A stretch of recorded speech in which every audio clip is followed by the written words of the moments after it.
If drinking and staying lean year-round were an Olympic sport, I would have 6 gold medals. I have truly mastered the art of doing both. It's honestly not that hard. It just requires a little bit more effort than the average girly that's drinking on the weekends. This summer, I honestly did my big one, and this is probably the most I've ever drank in my life. And here's how the physique is looking. I really feel like my body has not changed at all, but it's because I make sure when I'm drinking, I follow all of these steps. If it's a day that I'm going to be drinking, I make sure that I get all of my boxes checked off. I get my steps in, I stay hydrated, I eat my whole food, high protein meals, I hit the gym. Like, I make sure everything is perfect because we all know the rest of the night is definitely not gonna be perfect. So you gotta like kind of make up for that. And before I go out, I make sure that I always have something high in protein. It kind of helps with not getting the drunk munchies later on. I feel like when I go out and I'm starving, it is a lot harder to battle the drunk munchie demons in my head. When you're drinking, make sure that you have low calorie drinks. I love having like tequila sodas or vodka sodas. I also like having seltzers. You have to keep in mind that one shot of tequila or vodka has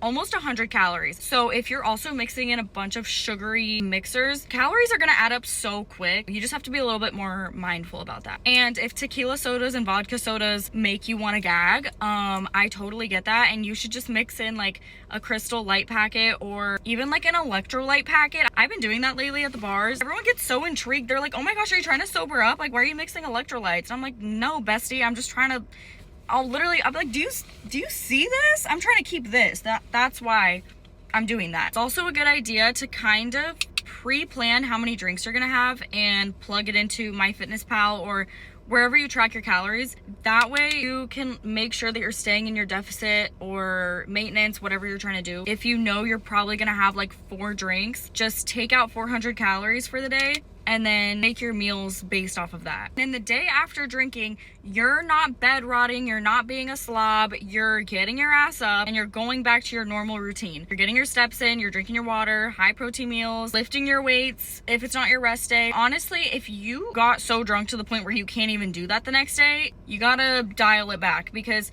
you should be able to get up and do everything that you're supposed to be doing. And you have to remember that this is a sport. It takes practice. You're not gonna get it the first couple of times, and that's okay. The more you practice this method, the easier it's gonna be, and then it's just gonna be like second nature. You're gonna be like, oh, it's a drinking day? Okay, I gotta get all my shit done. I gotta make sure that my drinks are low calorie, and I gotta make sure I wake up and get my workout in, get my steps in, because it doesn't matter that I went out last night. My goals still matter.